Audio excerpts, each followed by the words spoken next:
ಸ್ನೇಹಿತರೆ ನೋಡಿ, ಈಗಿತ್ಲಾಗ ಎಲ್ಲ ಮದುವೆಗೆ ಹೋಗಿ, ಎಲ್ಲೇ ಮುಂಜಿಗೆ ಹೋಗಿ, ಎಲ್ಲೇ ಒಳ್ಳೆಯ ಒಂದು ಸಮಾರಂಭಕ್ಕೆ ಹೋದರೆ ಹಿರಿಯರು ಮಾತಾಡೋದು ಒಂದೇ ವಿಷಯ. ಅಲ್ಲಿ ಹುಡುಗ ಮದುವೆಗಿದ್ನಡ, ಇಲ್ಲಿ ಹುಡುಗ ಮದುವೆಗಿದ್ಬೇಡ, ಆದ್ರೆ ಆ ಹುಡುಗಿ ಬಗ್ಗೆ, ಹುಡುಗನ ಬಗ್ಗೆ ಅಲ್ಲಿ ಡೈವರ್ಸ್ ಆತಾಡ, ಇಲ್ಲೇ ಡೈವರ್ಸ್ದು ನಡುವಲಕ್ಕೆ ಅರ್ಜಿ ಹಾಕಿದ್ಬೇಡ, ಅಯ್ಯೋ ಮದುವೆಯಾಗಿ 3 ತಿಂಗಳಿಗೆ ಡೈವರ್ಸ್ ಆಗೋತಡ, ಮತ್ತು ಮ್ಯಾಲಿನ ತಂದು ಹುಡುಗಿ ಓಡಾಡತ್ತಡ.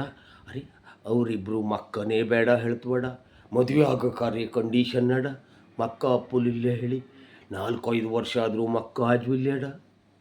ಮತ್ತು ಅಮೇರಿಕದಲ್ಲಿದ್ದವಂತೂ ಬೇಡ್ದಪ್ಪ, ಈಗ ಟ್ರಂಪ್ ಬಂದು ಕಂಜ ಅವನು ಬೇಡದೇ ಬೇಡ, ಇನ್ನು ವೈದಿಕರು ಬೇಡದೇ ಬೇಡಪ್ಪ, ಇನ್ನು ತೋಟ ಮನೆ ಇದ್ದವು ಆದರೆ ಅಯ್ಯಪ್ಪ ಅಲ್ಲಿ ಹೋಯ್ಕಂಡು ಗಯ್ಯವ್ವ ನಂಗೆ ಆತು. ಅದರಲ್ಲೂ ಅತ್ತೆ ಮಾವ ಇಲ್ಲಾಗಿದ್ರೆ ಭಾರಿ ಒಳ್ಳೆಯದು. ಮತ್ತು ನಮ್ಮ ಆಫೀಸ್ನ ಹತ್ತಿರ ಆಫೀಸ್ ಇದ್ರಂತೂ ಭಾರಿ ಒಳ್ಳೆಯದು. ಹೇಳುವಂಥ ಸುದ್ದಿನಿ.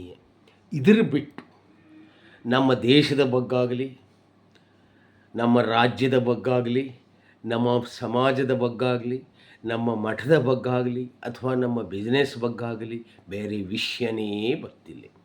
ಹಾಗಾದರೆ ಇದಕ್ಕೆಲ್ಲ ಕಾರಣ ಎಂಥದ್ದು ಮಾರಾಯರ? ನಂಗನ್ನಿಸ್ತು, ಹುಡುಗ ಹುಡುಗಿಗೆ ಅತಿಯಾದ ಸಂಬಳ ಬರುವುದು ಯಾರಿಂದು ಹಂಗಿಲ್ಲೇ, ಅಥವಾ ಪಾಲಕರು ಸಂಸ್ಕಾರ ಕೊಟ್ಟದ್ದೇ ಏನೋ ಹೆಚ್ಚು ಕಡಿಮೆ ಆತ, ಅಥವಾ ಹೆತ್ತವರೇ ಏನಾದರೂ ಎಡವಟ್ಟು ಮಾಡ್ಕೊಂಡ್ವ, ಯಾರ ತಪ್ಪು? ಯಾಕೆ ಹೀಗಾಗ್ತೇ ಇದ್ದು? ನೋಡಿ, ನಮ್ಮ ಸಮಾಜ ಹೇಳುವಂಥದ್ದು ಎಲ್ಲ ಸಮಾಜಕ್ಕೆ ಒಂದು ದಾರಿ ತೋರಿಸುವಂಥ ಸಮಾಜ, ಸುಶಿಕ್ಷಿತ ಸಮಾಜ. ಅಂಥದ್ರಲ್ಲಿ ಈ ರೀತಿ ಆಗ್ತಾಯಿದ್ದು ಅಂದರೆ ಇದು ಏನಾದರೂ ರಾಜಕೀಯದಲ್ಲಾಗಿದ್ದರೆ ವಿರೋಧ ಪಕ್ಷದವರ ಷಡ್ಯಂತ್ರ ಅಂತ ಹೇಳಲಾರು ಆಗ್ತಿತ್ತು ಅಲ್ಬರ. ಈಗ ಅದು ಸಾಧ್ಯ ಇಲ್ಲ. ಇದು ಏನು, ಇನ್ನು ಮುಂದೆ ಏನು ಹೇಳುವಂಥದ್ದು ಬಹಳ ದೊಡ್ಡ ಪ್ರಶ್ನೆ. ಬಹುಶಃ ಇದಕ್ಕೆ ಕಾಲವೇ ಉತ್ತರಿಸ್ತಾ ಅಲ್ಬರ ಹೇಳುವಂಥದ್ದು ನನ್ನ ಊಹೆ. ನೋಡಿ ಏನು ಹೇಳುವಂಥದ್ದನ್ನು